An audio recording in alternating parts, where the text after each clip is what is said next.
All right, so you wanted to know more about the Panama Canal, huh? Well, let me tell you, this deep dive is going to take us way beyond just boats and water. It really is fascinating, isn't it? Yeah, we're talking history, geopolitics, even a little bit of engineering genius. You ready to dive in? Absolutely. I think people will be really surprised by what they learn today. The Panama Canal might seem like just a simple shortcut for ships, but it's actually a global pressure point, a flashpoint for international tensions. And it's got a story that goes back centuries. And we're going to unravel that story using this incredible YouTube videos from Global Money Talk. The title itself is wild, right? This is not a joke. The reason Trump wants Panama Canal back. I mean, that definitely grabs your attention, doesn't it? Oh, yeah. It sounds pretty, well, kind of crazy at first. Yeah, it does sound a bit out there, right? But I think there's a method to the madness. Like, when you really unpack Trump's claims, what you find is this blend of historical baggage and then this very modern strategic chess game being played out. Okay, so let's unpack it then. The video jumps right into Trump's repeated claims about taking back the Panama Canal. And he's not subtle about it, is he? He uses the word reclaim, not buy, not negotiate. Reclaim. Exactly. And that word choice is very deliberate. I mean, think about it. It taps into this whole narrative of ownership, almost like it's some kind of lost heirloom that needs to be recovered. And it really speaks to a certain segment of his base, playing on a sense of historical grievance. So what's the reason behind this desire to reclaim the canal? Well, the video lays out two main reasons. First, pure logistics. The Panama Canal handles a massive 5% of global seaborne logistics. That's a huge amount of the world's stuff. It is, and it's kind of hard to wrap your head around, but imagine everything you buy online, everything in grocery stores that comes from overseas, a good chunk of it probably went through that canal. It's seriously crucial for U.S. trade with Asia and South America, a lifeline for goods and materials. Right, and that ties directly into Trump's America First philosophy. If you control those vital trade routes, you control the flow of goods, and then by extension, you wield a lot of economic and political power. Right, and that leads us to the second reason, which I think gets even more interesting. Especially when you think about what's happening globally right now, Panama has been getting closer to China, which, well, it's making Washington kind of nervous, to say the least. Yeah, that's definitely raised some eyebrows in D.C. For sure. Chinese companies are even operating some of the ports around the canal now. And this is where that geopolitical chess match gets really intense. The U.S. sees China's influence growing in the region as a direct challenge to its dominance. And they're worried about losing control over this super important trade artery and what it could mean if China were to, use it to their advantage. So is all of Trump's rhetoric just bluster? Or is there something more strategic behind these kind of crazy-sounding statements? Well, the video argues that even if his words seem a little extreme, it's a calculated move, a tactic to send a message. It's about reasserting U.S. dominance in the region and pushing back against China. It's a really high-stakes game, this power politics stuff. It has real-world consequences. Now, the video also digs into a historical side of things, something Trump often brings up. He claims that, tons of Americans died building the canal, even throws out the number 38,000.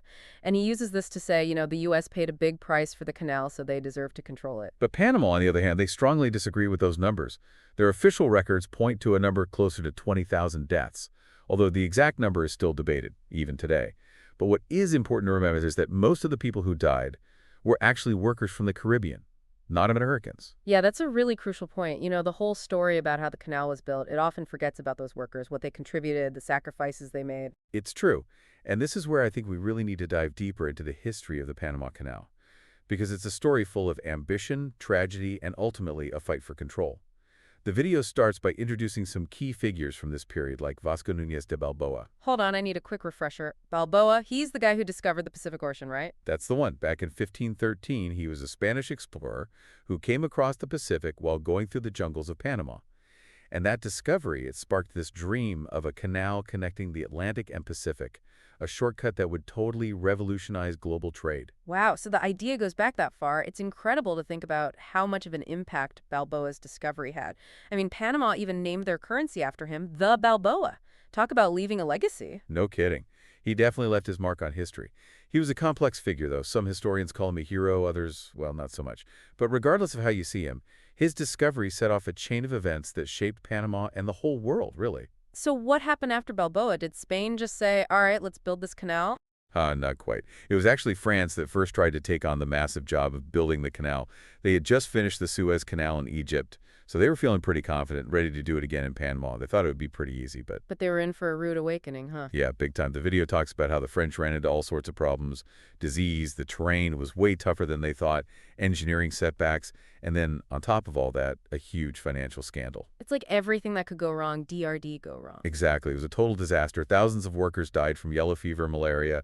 The terrain, it was just so much more difficult than they expected. Costs went through the roof. They eventually went banked up and had to abandon the whole project, leaving behind, well, a lot of broken dreams and a ton of debt. That's a crazy story in itself. I think I read somewhere that Gustav Eiffel, the guy who designed the Eiffel Tower, he was involved in the canal project too. Oh, yeah, he was. They brought him in to design the locks for the canal, but his design, it just didn't work for the conditions in Panama, but, it just adds another layer to this already fascinating story. So France gives up, leaving a half-finished canal and a mountain of debt. So then what happens? The U.S. steps in, right? You got it. The U.S. saw a chance, an opportunity to increase their power and control over these crucial trade routes.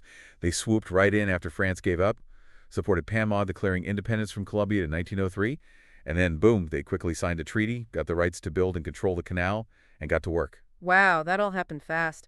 Sounds like the U.S. really knew what they were doing. Yeah, the video makes it seem like the U.S. had a plan all along to get control of the canal. They definitely understood how strategically important it was and weren't going to let that opportunity slip away. But all this control, well, it didn't come without consequences. Yeah, I was just thinking that. I mean, while the U.S. did manage to build and run the canal, their presence in Panama wasn't exactly popular. Over time, Panamanians started to feel resentful. They felt like they were being taken advantage of, like they were being pushed aside by the U.S. For them, the canal became a symbol of their country being divided, a source of both pride and frustration. It's like this simmering tension beneath the surface, right? A feeling that the U.S. was taking away Panama's power, even though technically they had agreed to the Canal Treaty. Exactly. And that tension eventually boiled over. There were protests and clashes. And one of the most significant events was what they called the flag incident at Balboa High School back in 1964. Panamanian students, they tried to raise their flag alongside the American flag, but U.S. authorities tried to stop them. It turned violent, and people were killed and injured. Wow, I didn't know it got that bad. That flag incident, it really shows how deep that resentment ran. For sure. And it was a turning point for the relationship between the U.S. and Panama. All that violence, it shocked the world, and it forced the U.S. to rethink their position in Panama. It became clear that things couldn't stay the same. Something had to change. So how did the U.S. respond to all this pressure from Panama? Well, after years and years of negotiations and more pressure from people both in the U.S. and internationally, they finally agreed to hand over control of the canal to Panama. This was a big deal, and it was all laid out in what are called the Torrijos-Carter Treaties. I remember learning about those treaties in school, but honestly, I don't think I really got how important they were at the time. They were huge. They basically said the U.S. would slowly give up control, ending with a complete handover on December 31st, 1999. This was a massive win for Panama. It meant they finally had full control over their own land. I bet that was an incredible moment for Panama, to finally be in charge of their most important asset. But what about the U.S.? How'd they feel about losing control? Publicly, they said it was a gesture of goodwill, that they recognized Panama's right to govern themselves. But, behind the scenes, there were definitely concerns about losing a strategic asset and what it might mean for the region becoming unstable. And those concerns, well, they haven't entirely gone away, especially considering everything that's happening now in the world, geopolitically speaking. Okay, so we've covered a lot, right? We've looked at Balboa's ambitions, the French and their struggles to build the canal, the U.S. stepping in and eventually giving control back to Panama. But what about the canal itself? The video calls it an engineering marvel, and I gotta admit, I'm really curious to learn more about how it actually works. Oh, you're in for a treat. Get ready to have your mind blown by some serious engineering genius. Because the Panama Canal, it's not just some ditch they dug. It's a masterpiece of human ingenuity. Like, we've figured out how to overcome some crazy obstacles. Okay, I'm all ears. Let's hear about this engineering marvel. So, are you ready to be amazed by some serious engineering? The Panama Canal, it's not just a ditch through some land. It's this incredible feat of human ingenuity. It's a testament to our ability to, overcome impossible obstacles. Okay, hit me with some knowledge. I'm ready to be impressed. Well, imagine this. You've got ships trying to cross a whole continent, but there are mountains in the way. What do? Good question. I guess you gotta go over them somehow. Well, you create a giant water staircase. That's basically what the Panama Canal is, a series of locks that raise and lower the ships so they can climb over the continental divide. A water staircase. That's actually a pretty awesome way to put it. But how does it actually work? Is there, some massive pump pushing all that water around? Nope, it's all gravity. Pretty cool, huh? Yeah, that's amazing. Yeah, each lock is like a chamber with these big gates at each end. The ships sail in, they close the gates, and then they either add or drain water depending on whether the ship's going up or down. So it's basically like a giant water elevator for ships. Exactly. And it's way more efficient than trying to pump all that water. Think about it. They built this thing over 100 years ago, and it's still working on the same basic principle. That's mind-blowing. You know, I always thought the Panama and the Suez Canal were kind of similar, but the video talks about how they're actually pretty different. Oh yeah, they get compared a lot, but the engineering is completely different. The Suez Canal is basically a sea-level canal. It cuts straight through a flat desert. The Panama Canal, though, has to deal with the mountains, rivers, and all sorts of challenging terrain. That's why they needed that lock system. It was crucial. So the Panama Canal is like the adventurous one, right? Tackling tough terrain and using those ingenious locks to defy gravity. And the Suez Canal is more laid back, just chilling through the desert. Haha, I like that. But even with its incredible engineering, the Panama Canal faces challenges, especially these days. Right, like droughts. It seems crazy considering the canal is literally surrounded by water. You'd think they'd have enough water, wouldn't you? It's ironic, but climate change is causing some pretty unpredictable problems. Panama's been having these increasingly severe droughts. And that lack of rain, it's really messing with the canal. The locks need a constant flow of fresh water, and when that supply runs low, well, everything gets delayed. They have to restrict the size of ships that can pass through, and sometimes even have to shut the whole thing down temporarily. Wow, so this incredible feat of engineering, a symbol of human ingenuity, is being humbled by, well, by nature. It really puts things in perspective, doesn't it? And makes you think back to the challenges the French faced, with the diseases and the difficult terrain. It's a good reminder that even our most impressive creations are still at the mercy of the natural world. Okay, so we've talked about the history, the engineering, and even the environmental challenges.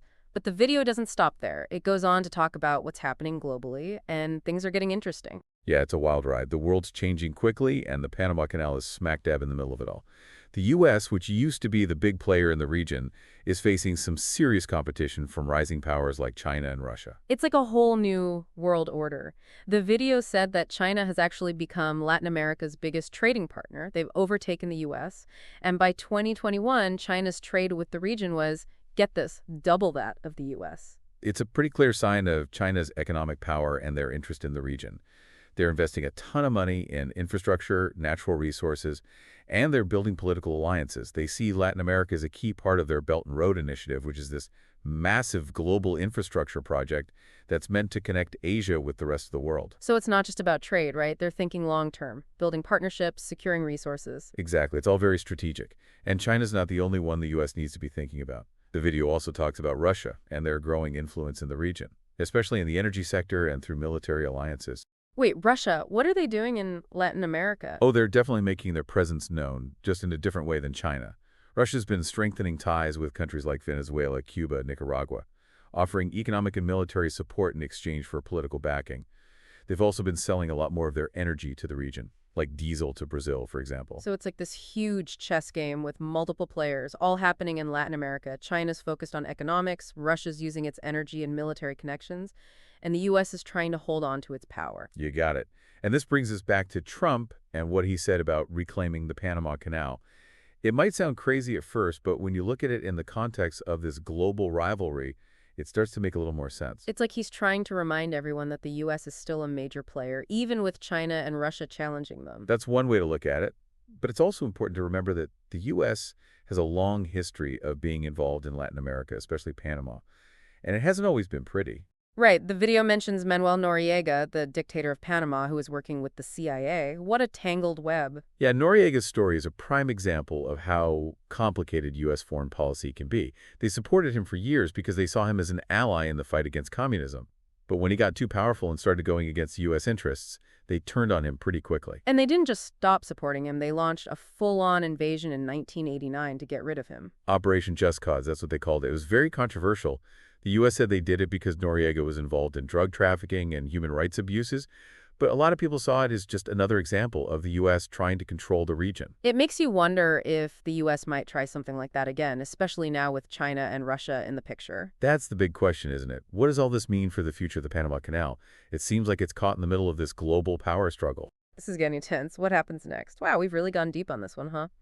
We started with Trump talking about the Panama Canal, and now we're talking about a global power struggle. China, Russia, the U.S. It's wild. It's amazing to me how something that seems so simple, like a way for ships to get from one ocean to another, can be at the center of so much drama. I know, right? It really shows how connected everything is in the world. Like a drought in Panama or an arms deal in Nicaragua. Those things can actually impact the balance of power globally. And the Panama Canal, well, it kind of sums all that up. It does, and what I've realized is that history really matters. We wouldn't understand what's happening now without knowing about what happened before. The explorers, the people who built the canal, the U.S. trying to control everything, it all plays a part in the situation today. You're absolutely right.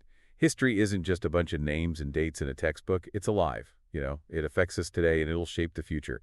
And when it comes to the Panama Canal, well, that history is full of ambition, conflict, and this constant fight for power.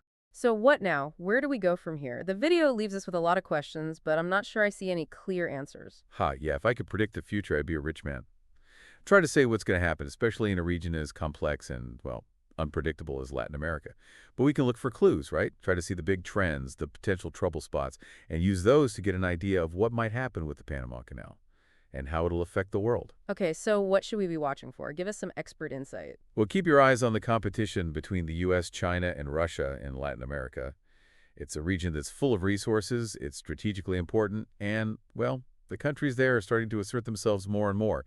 The U.S. can't just assume they're in charge anymore. So are we moving away from the U.S. being the dominant force? Are we headed toward a world where different power centers are all competing with each other? Yeah, I think so. And that has huge implications for everything. Trade, security, how countries interact with each other. It's all changing. We're in uncharted territory, and the rules are still being written. It's kind of exciting, but also a little scary. It feels like a major shift is happening. It is a major shift. And the Panama Canal is like the perfect spot to watch it all unfold. It's a bottleneck for global trade. Everybody wants to control it. And it really symbolizes how interconnected the world is. Speaking of trade, how do you think these changes will affect the global economy and our everyday lives? I mean, how will this impact us? Well, as tensions rise between these big powers, we could see more protectionist policies, maybe even trade wars. And that could lead to economic instability. Supply chains could get messed up, prices could go crazy, and getting access to important resources, well, that could become a source of conflict. Sounds like we might be in for a rough ride. But, even with all the uncertainty, I think there's also opportunity here. Oh, absolutely. It's a time of massive change, but also a time for new possibilities. The old ways are fading, and new alliances and partnerships are being formed. And for people who are paying attention, people who are willing to change and adapt, there's a chance to help shape the future. I like that. Instead of getting overwhelmed by the challenges, we can see them as, well, as chances to grow and make progress. Exactly. And knowledge is power, right? The more we understand about what's happening in the world, the better prepared we'll be to deal with the complexity and make good decisions. Well, I've got to say, this has been a really eye-opening deep dive. We started with a simple question about the Panama Canal, and now we've covered history, engineering, global politics, and even a little bit of philosophy.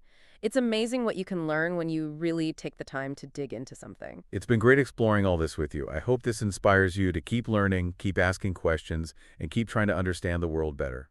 I definitely feel inspired. And to our listeners, thank you for joining us on this deep dive into the Panama Canal. We covered the history, the incredible engineering, and the complex geopolitics. Hopefully, you learned something new, thought about things in a new way, and maybe even came up with some new questions of your own. Keep exploring, and until next time, stay curious.